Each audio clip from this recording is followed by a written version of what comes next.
Hi Tacoma, welcome back to your third grade TV classroom. Today is Thursday, November 19th, and I'm Mrs. Oslin. As always, let's take a moment to check in with our zone. Stop and think about what emotion you're feeling.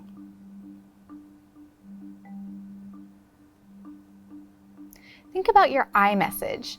You'll remember your I message sounds like I feel because Pay close attention to how strongly you're feeling your emotion.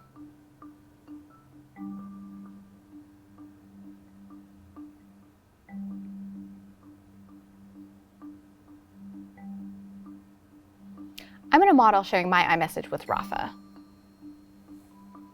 Rafa, I'm starting to feel hungry because I haven't had my lunch yet. But if I think about how hungry I am and check in with my brain and my body, even though I'm hungry, I'm still able to focus for now, but I need to recognize that I need to eat after this lesson. Now, you take a moment to share your iMessage with someone in the room with you, your learning buddy, or with me on the screen.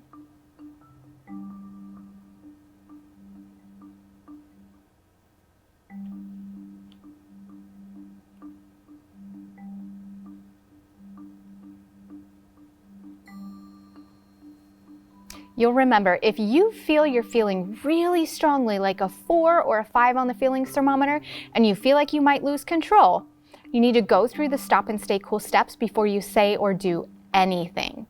The stop and stay cool steps are, you say, I feel like I'm losing control. Stop. Give yourself a chilly hug. Breathe in and out for 5. And then share your iMessage with someone so they know how you're feeling and why. When you have a conflict with someone, we've been practicing finding a win-win solution. A win-win solution is one in which both people get some of what they want and both people feel okay with the outcome. Then you can go through the peace path when you have a conflict with someone. And the peace path allows us to find a non-violent way to solve a problem.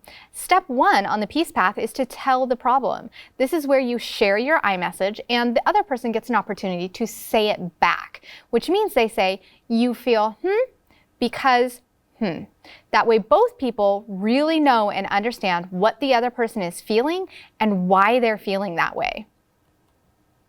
Once you've both shared your iMessage, step 2 is to brainstorm solutions. This is where you both think about what are some possible win-win solutions that would work for this situation. The win-win solutions, there's a lot, but the one we've been talking about are share, take turns, apologize, fix the problem, and get help. Step 3 is both people come back together and discuss which win-win solution they want to try, and they pick one and solve the problem. Now, we're going to continue our reading and writing of biographies today, and the materials that you will need for our lesson are your learning buddy, your new ELA pack. If you don't have your new packet, you'll need your writing and reading notebook and a pencil. You go gather those materials and then come back ready to read with me.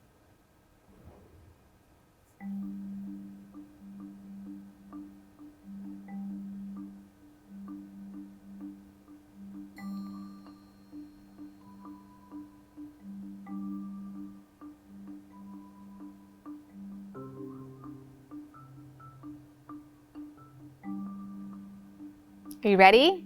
Okay, we're going to do a lot of reading and writing and thinking today around biographies. Today, as a writer, or as a reader, we're going to think about how writers choose the subject of their biography for a reason.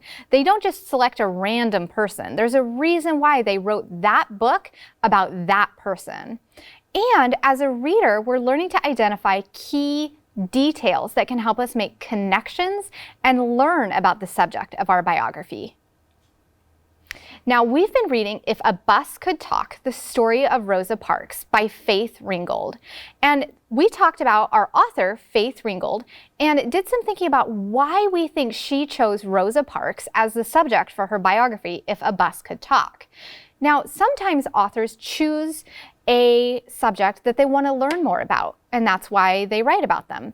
Sometimes they choose a subject who they have a deep personal connection with. Someone who has done something that they feel was a major accomplishment, a huge deal in our history or to them in their personal life. Sometimes it's someone that they admire, someone they look up to, they respect, that they want other people to know about. So we're going to read today more about a picture book of Cesar Chavez. We're going to think about how David A. Adler and Michael S. Adler chose Cesar Chavez as the subject of their biography. And we're going to think about why they chose him. And we're going to think about the key details in this book that help us connect as a reader. So we're doing a lot with a brand new text today. So let's get started. In your ELA packet, I want you to find this Making Connections to Think More Deeply graphic organizer. It's on page 40. It will say 40 like this, really small in the corner, but I wanted to circle the big 40 so you could see it. Find page 40, get your pencil out, get your name and today's date on it, ready to think about some connections that we're going to have with this text. Go ahead.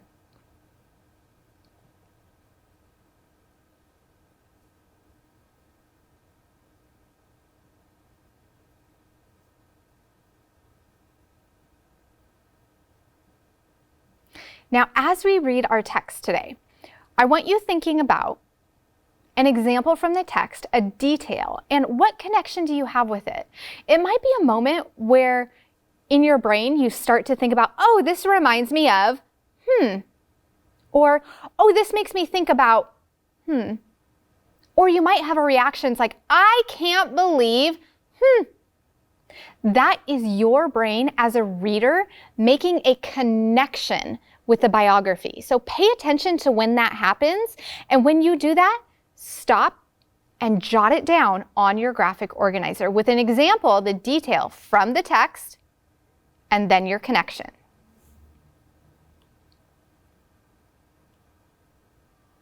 A picture book of Cesar Chavez by David A. Adler and Michael S. Adler.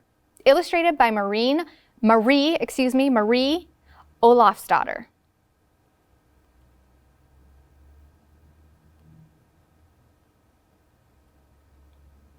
As a child, Cesar Chavez traveled with his family from one farm to the next to pick beans, broccoli, lettuce, and other crops. After a day in the fields, his back often ached, his hands were sore, yet Chavez and others who helped put food on Americans' tables often had no tables of their own, no real homes. Later, Cesar Chavez would lead the fight for better pay, working conditions, and health care for families such as his. Now, right there, I'm getting an idea of why our authors chose this subject, chose Cesar Chavez to write a biography about. He did important work. He led the fight for better pay, working conditions, and health care for families such as his. That is really important. And I wonder if that was something that our authors admired about our subject. Let's keep reading to see if they give us other ideas for why they chose Cesar Chavez to write their biography about.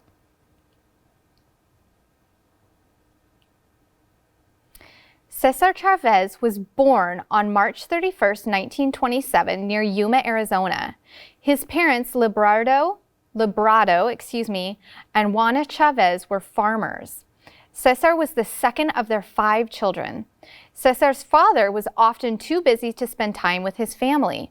It was Cesar's mom who kept them together. She told her children stories. She taught them values and many proverbs such as, "What you do to others, others do to you." Cesar woke up early each morning and did the usual farm chores. He carried water from the nearby canal, fed the animals, and gathered eggs. Then he went to school. The Chavez family spoke Spanish at home, but in school, whenever Cesar spoke English, his teacher hit him. "It's a terrible thing," he later said, "when you have your own language and customs and those are shattered." Now, this is making me think and feel something. I'm having a connection. The detail in the text that I'm noticing is that Cesar was not allowed to speak anything other than English in school. So on my chart, that's my example that I'm going to write. And my connection is, I can't believe his teacher hit him for speaking a language other than English. Now, you might be having your own connection, your own thing that you're thinking about. Is this reminding you of something?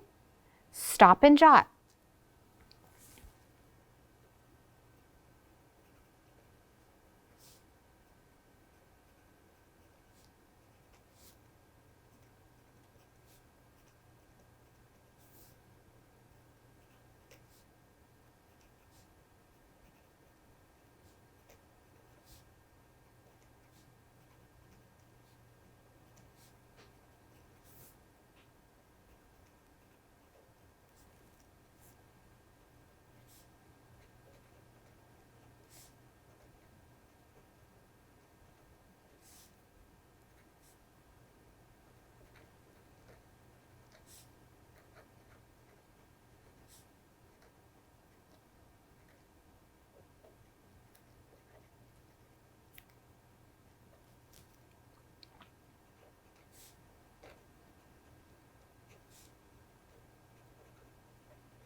Cesar Chavez grew up during the Great Depression. People everywhere lost their jobs. In 1938, Cesar's parents lost their farm and moved to California. Cesar's father soon found work for the family picking peas. They walked, bent over, between the rows of plants. For a full hamper, 25 pounds of peas, they earned 25 cents. When the work on that farm was done, the family moved on. They picked string beans, lima beans, broccoli, lettuce, sugar beets, cauliflower, onions, carrots, tomatoes, cantaloupe, watermelon, and grapes. When the farm boss was especially unfair, or when work conditions were especially bad, Cesar's father said, "Okay, let's go," and they quit. Cesar Chavez later remembered, our dignity meant more than money.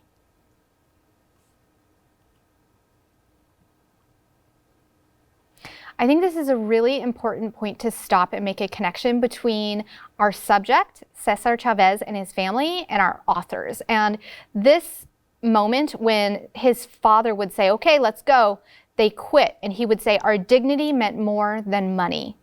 Now that tells me that the authors thought that it was really important that this story be told, that people understand the sacrifice that this family made by giving up their jobs because they weren't treated fairly.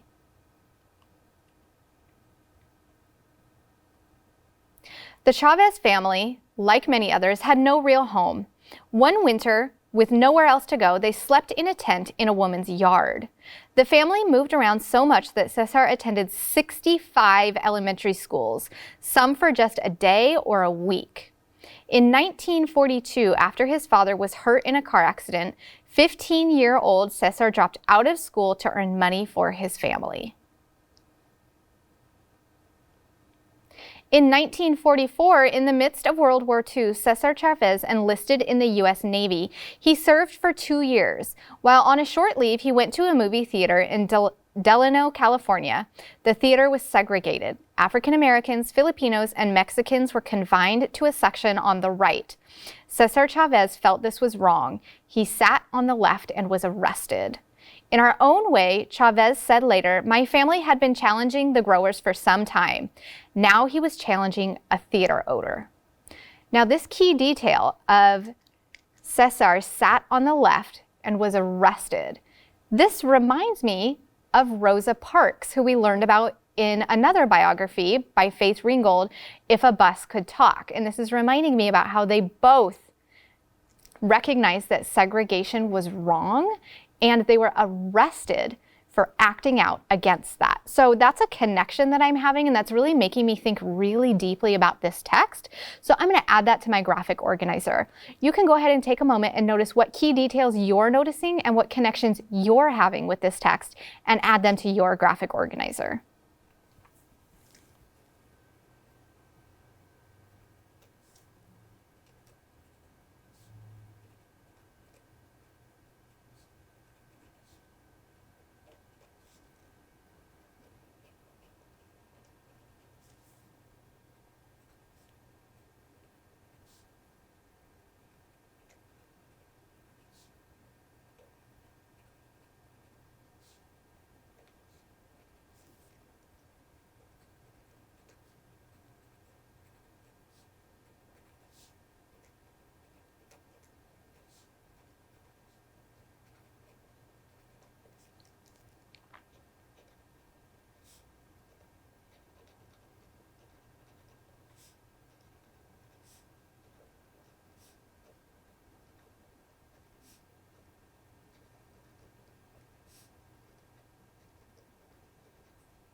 After his discharge from the Navy, Chavez began dating Helen Fabula, a young woman from a family of farm workers. Helen worked in a local grocery store, and Chavez went to the store often just to see her.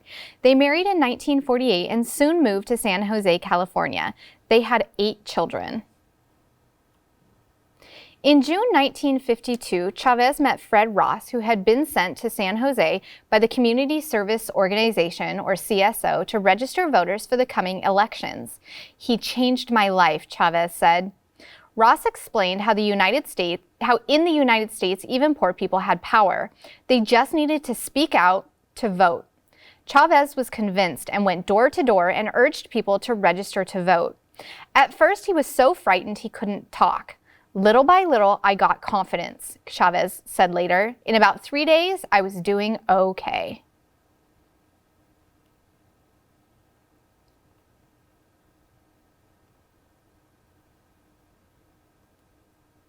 Chavez talked and argued with people and would not give up until they agreed to register.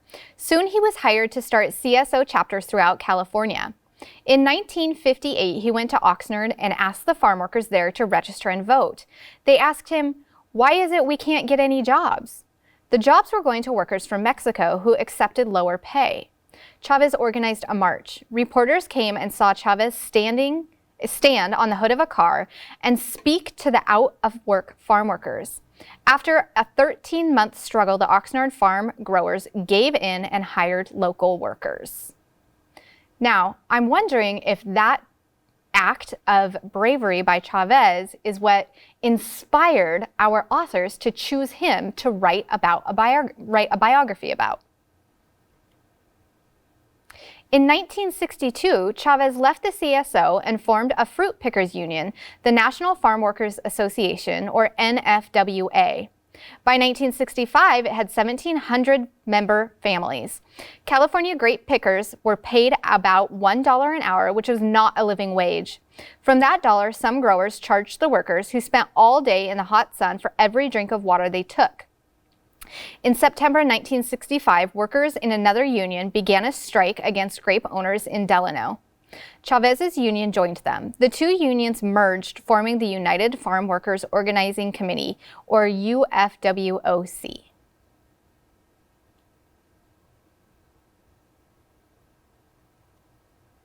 Chavez organized church meetings, sit-ins, and even a 300-mile march of underpaid Chavez grape pickers. When all that failed, he called for a nationwide boycott of California grapes. In February 1968, in protest, Chavez stopped eating. For 25 days straight, he drank only water and diet soda. His followers rallied behind him.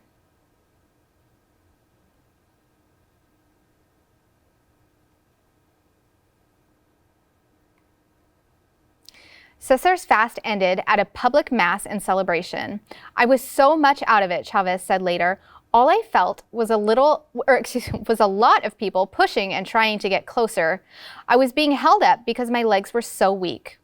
Senator Robert F. Kennedy gave Chavez a piece of bread to eat.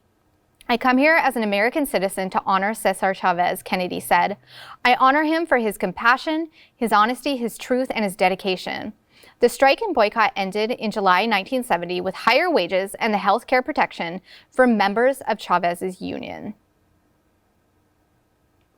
Now, stop and think. What connection are you having? Might sound like, "This reminds me of, or "This makes me think about, or "I can't believe, Take some think time.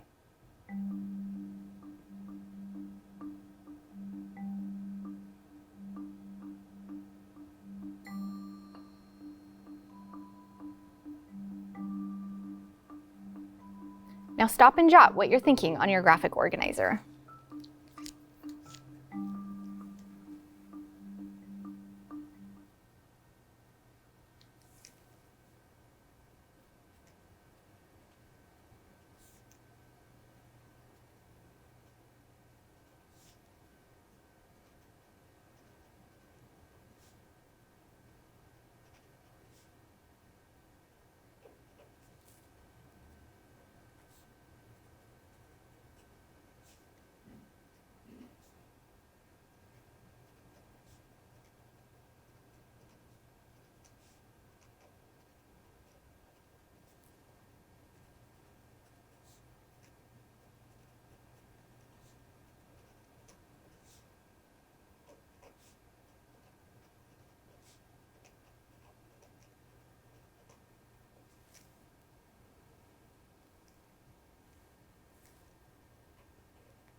Chavez wasn't done fighting for poor farm workers. In August 1970, he called for a boycott of lettuce, and when he refused to end the boycott despite a court order, he was thrown in jail. In 1972, he fasted for 24 days to protest anti-union laws. He organized a massive voter registration drive that helped defeat those laws. Chavez knew that poisonous chemicals sprayed on grapevines to keep away insects were injuring farm workers. In 1987, he called for a boycott of all grapes sprayed with dangerous pesticides and fasted for 36 days in support of the boycott. In the years ahead, laws were passed to limit the use of these chemicals. Now, the important, brave work that Chavez did in the 70s and 80s led to some significant laws being passed to support limit the use of these chemicals that are harmful to farm workers. Now, I wonder if that's another reason why our authors chose him as the subject for their biography, because the work that he did has lasting effects for the health and safety of all of us today. That's a significant accomplishment.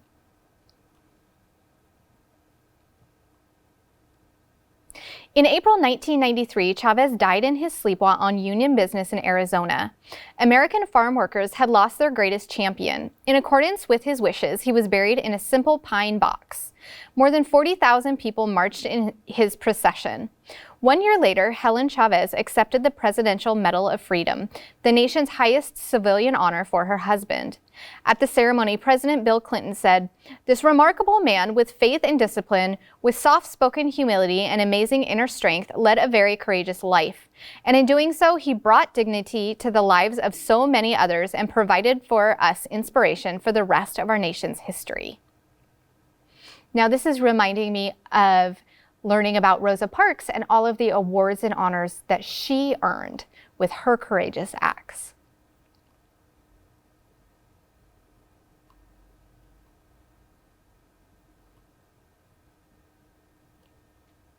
Now, we were learning about how writers choose the subject for their biography. And it's often that they have connections to or are admired by this subject. We've been talking a lot about the features of biography, that they're written in the past tense, they're written in the third person, they're organized chronologically. You'll note that throughout that text, it went and gave us specific dates and years about the accomplishments of Cesar Chavez, and it went in order. It didn't bounce around in time. It had important places described, it had important events in their life, challenges and struggles, absolutely. Just like with Rosa Parks, we learned that Cesar Chavez had a rough childhood. He went to, 63 schools? There were photographs and illustrations. There were also a lot of quotes from other people talking about Cesar Chavez and his life. Those are all features of biographies that authors include. Now, on the back of your Making Connections to Think More Deeply graphic organizer is a reading response to biography. This is where you're going to write the title of the biography, what you learned about the person, what your opinion of Cesar Chavez is and why. What do you think or feel about him? And if you had to describe him in one word, it would be because, and actually, just kidding, it's not on the back of that graphic organizer. It's on page 7 in your ELA packet. This is your independent work today. This is where you're going to continue to make opinions. You're going to continue to make connections with the subject of this biography and think about why the authors chose him to write a book about. Did they admire him? Did he lead to some significant changes in our country? Did they want to learn more about him? Those are all reasons that writers choose the subject of their biography, and they're not by accident. As you're reading today, pay attention to when meaning breaks down at the word or the text level. Do you have an entire text that you've read and you have no clue what it's about? Or are you just stuck on one word? And use this chart to help you figure it out so that you can move on and make connections and learn. Also, as you're reading, if you notice that you start to get distracted or think about something else, you can always go back to this How to Stay Focused chart to practice a new strategy to refocus your thinking.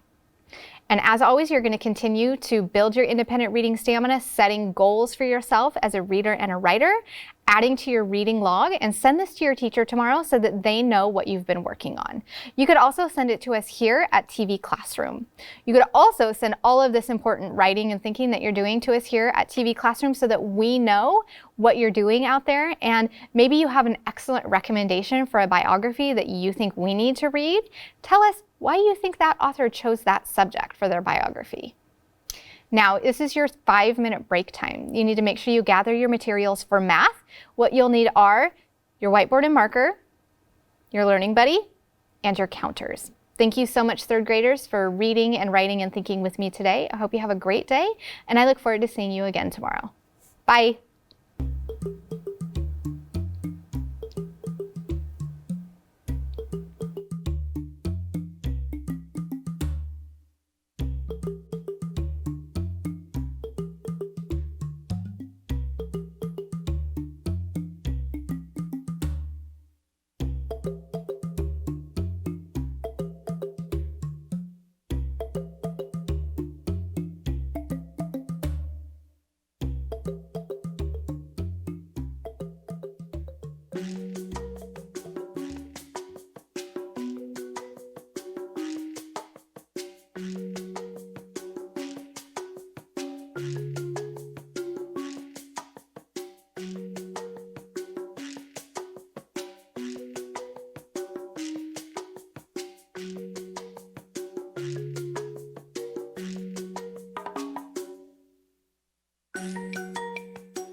Hi, third graders. It's Thursday. So we're going to do What's Missing Thursday today. So here we have 136 minus something equals 102. So go ahead. I want you to see if you can figure that out in your head without using your whiteboard. I'm going to give you about 15 seconds to see if you can do it. And then we'll go over what you could do to solve it. You ready? Go.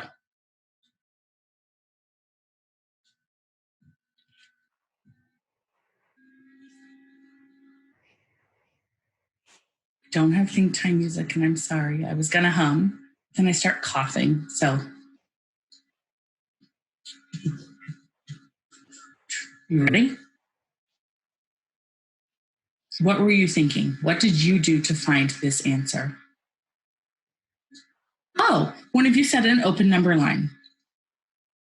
So they started at 102, and then they counted by tens to 132. So 102 to 112, 112 to 122, 122 to 132, and then 4 more to 6. So it was 34. Okay. What did someone else do? Oh, you just subtracted. You took away 100, so then you had 36, and then you took away 2, it got you to 34. Both of those ways work. Let's look at what those look like if we were to do them on a whiteboard, so that those of you who are not sure can see exactly what that looks like. So the open number line would be like this: 102 and 136. You would go 110, 12, 122, 132, and then 4. And these are all tens. So 34. Or 136 minus 100 equals 36. And then 36 minus 2 equals 34. And look, both of those numbers match. So our missing number here is 34. All right, I'm going to get a color we can see. There we go. 30. And I'm still writing with my mouse, so I apologize if any of those lines show up. There's not much I can do about it. All right, let's go ahead and go to the next one. Use one of those strategies to see if you can find this answer. 126 minus blank equals 112. Ready? Go.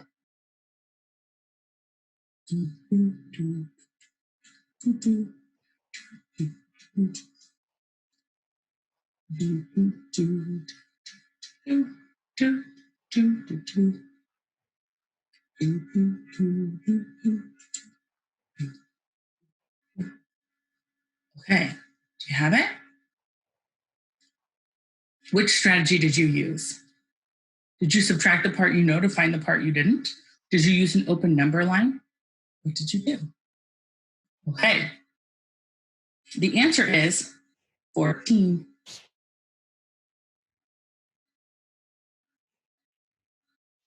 How did we get 14?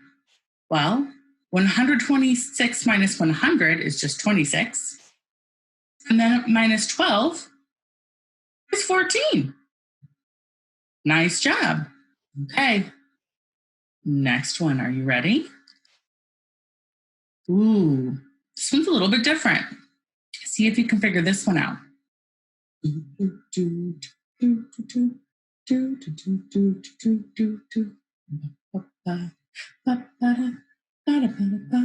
Well, what do we know? What do we know about subtraction? There's a whole, and we subtract a part to find the other part. Look, what do we do when we have two parts to find a whole? Put them together. So what do we get? Yeah, 138. These problems feel tricky at first until you just think about them as whole parts and parts, and then you know what to do. Shall we do the next one? Hey, your turn. Do, do, do, do, do, do, do. Do, do, do, do, do, do, do, do.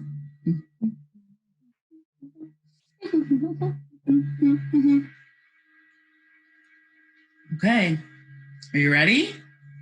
What do we know? We know two parts. We know two parts. What do we do to find the missing whole? Put them together. What's 146 plus 12? 158. Nice job. How could you check this work? Yeah, you could say 158 minus 146. Or you could say 158 minus 12 and see if you get to 146. Why don't you do that now and check and make sure our work is accurate? Yep, it is. Nice job. Last one. Think about what we know and what you're going to do to find the part we don't know.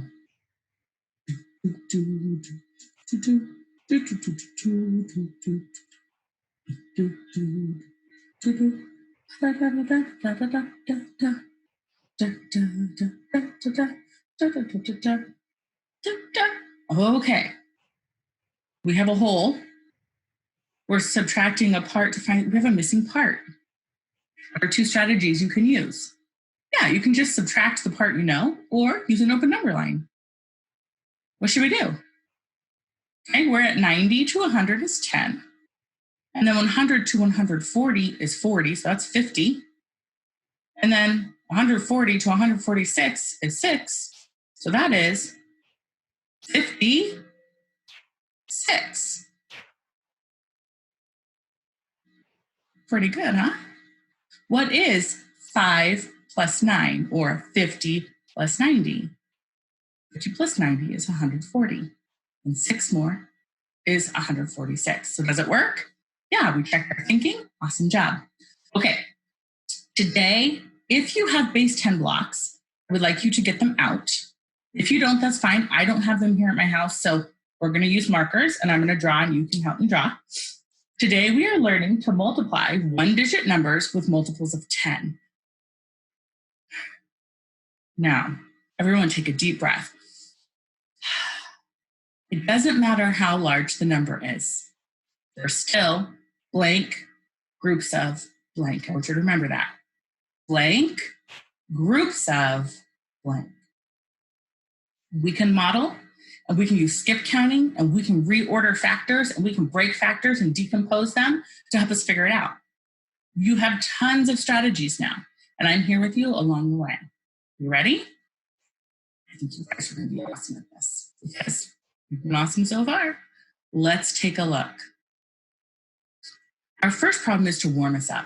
It says use base 10 blocks, so if you have them, build with them.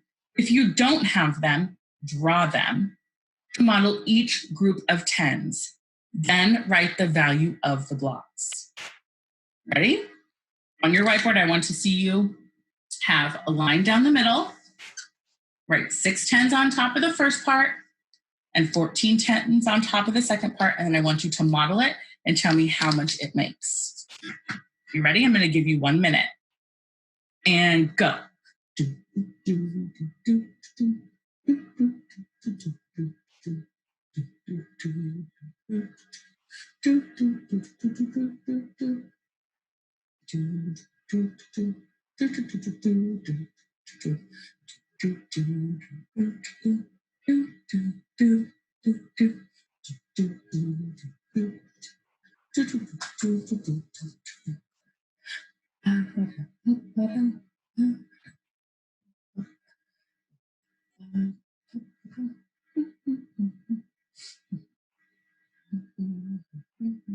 "20 seconds left.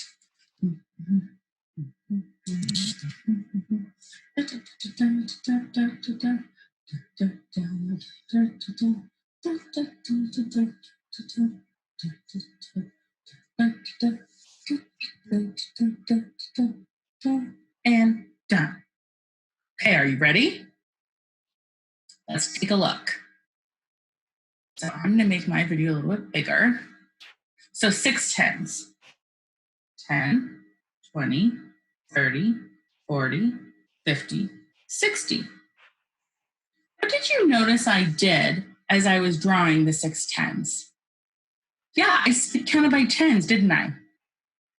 Instead of just drawing 6 of them and then counting them, I skipped counting, kept track as I went. Now, if keeping track of how many you've drawn and skip counting feels too difficult right now, then draw the 6 and then go back and skip count them.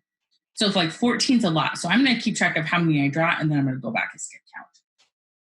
1, 2, 3, 4, 5, 6, 7, 8, 9, 10, 11, 12, 13, 14. That's a lot. 10, 20, 30, 40, 50, 60, 70, 80, 90, 100. This is where I get tripped up, and a lot of students get tripped up. I'm counting by tens. What comes after 100? 110, 120, 130, 140. 14 tens equals 140. 6 tens equals 60. What are you noticing about the 6 tens and the 14 tens and the 60 and the 140? Oh, they both have this number in it, don't they? Why is there a 0 in the ones place? I'm wondering, someone said, I wonder if when you multiply by 10, if you put a 0 in the ones place after the number you're multiplying by. I don't know. That's something we need to think about as we keep going. All right? Okay. So I'm going to move back to my picture. I'm going to make it a little bit smaller. Let's move on to the next problem. Okay. Now, you're going to be doing the drawing of this. And you can model it however you'd like. You ready? There are 4 stacks of books on a table. Okay. Do you see it? Table. Do you see the books? They're stacked. And there's 4 stacks of them. Are you visualizing it with me? Each stack has 20 books. Now, you don't get to go and count each book. We need to figure out how many books there are in all. So, go ahead. I'm going to give you 2 minutes to model that on your paper. You don't need to find an answer yet. I just want to see a model that shows me 4 stacks of 20 books on a table. All right? Okay, you ready? I'm going to give you 1 minute. So,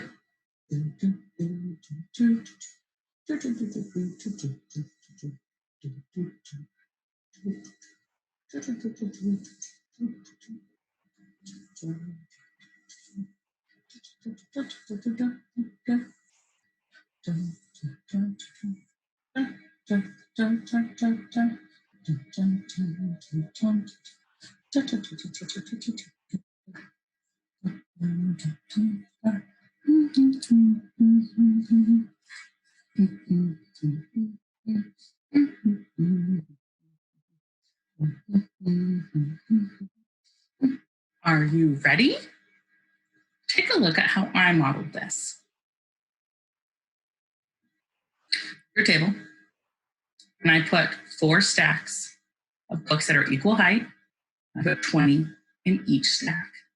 Now, what strip am I going to use to solve this?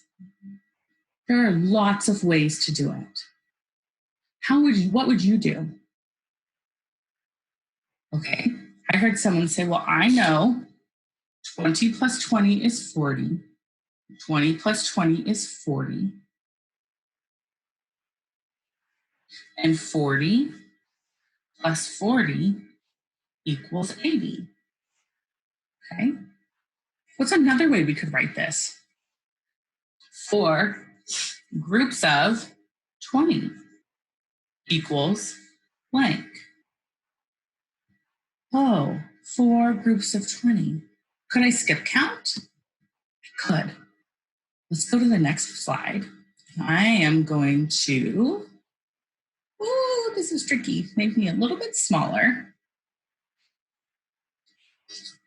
Let's highlight 4 groups of 20. You ready? 1 group of 20, 2 groups of 20, 3 groups of 20, 4 groups of 20. Here's the 20s. 20, 40, 60, 80.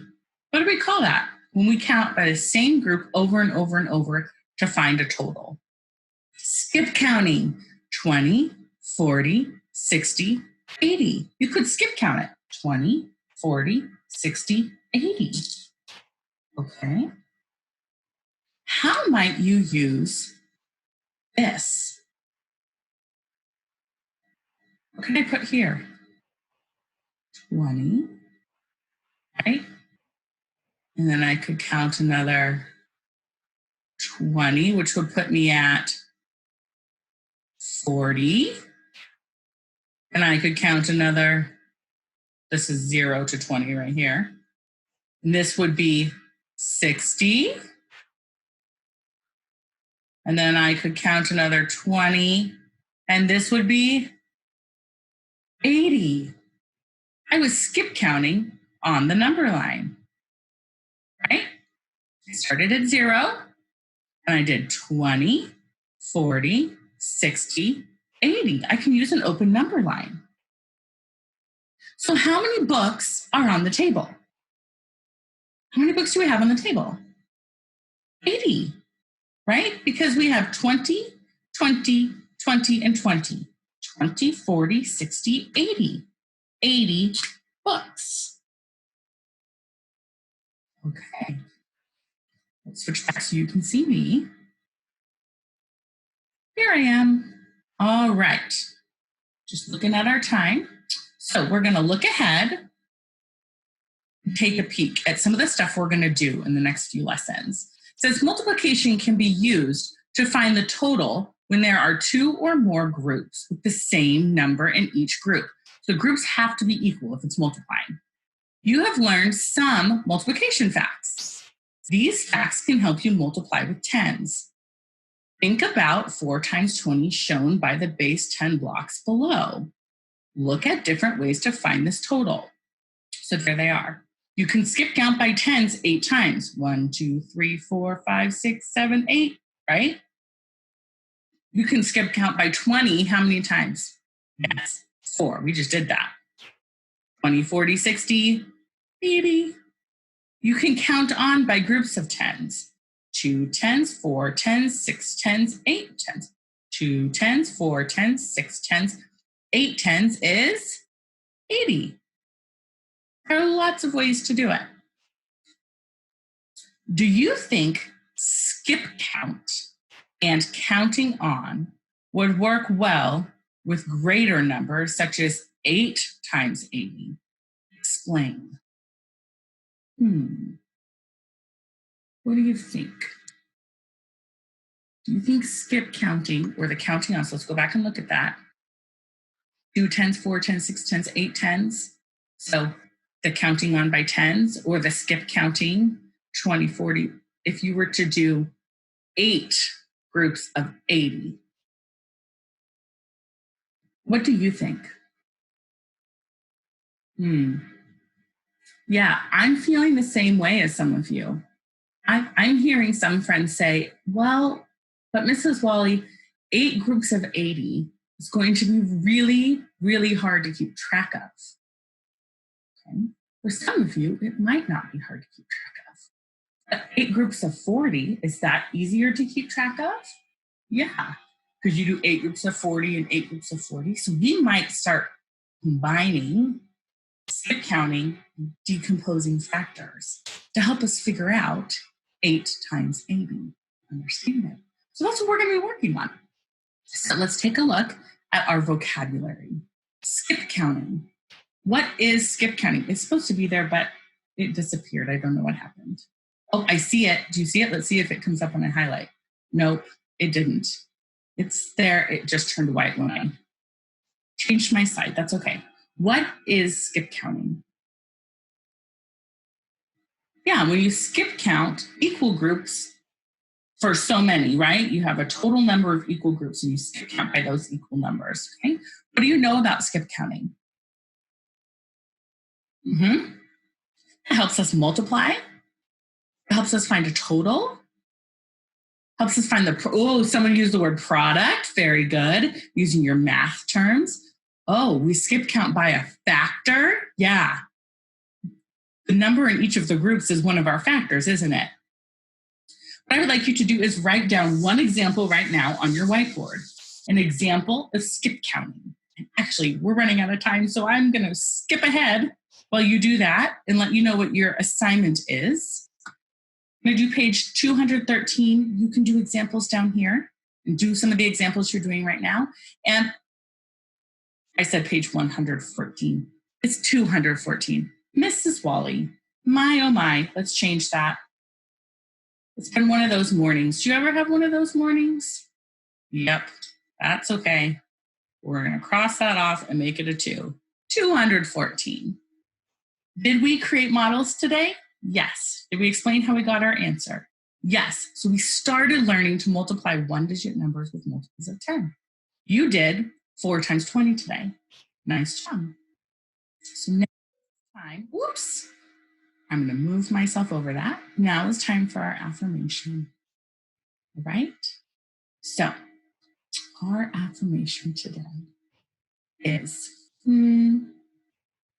I am a strong mathematician. You need that today because this is new brain work. It's making your brain work, and you need to remind yourself that you're a strong mathematician and you've got a strong math brain. So my turn. I am a strong mathematician. Your turn. Excellent job, third graders. I will see you tomorrow. Bye.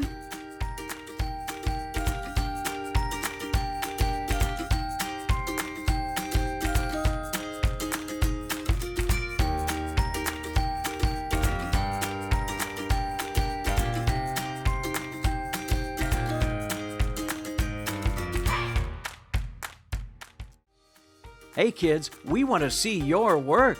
Just send your pictures and your stories to TV Classroom, 601 South 8th Street, Tacoma, Washington, 98405.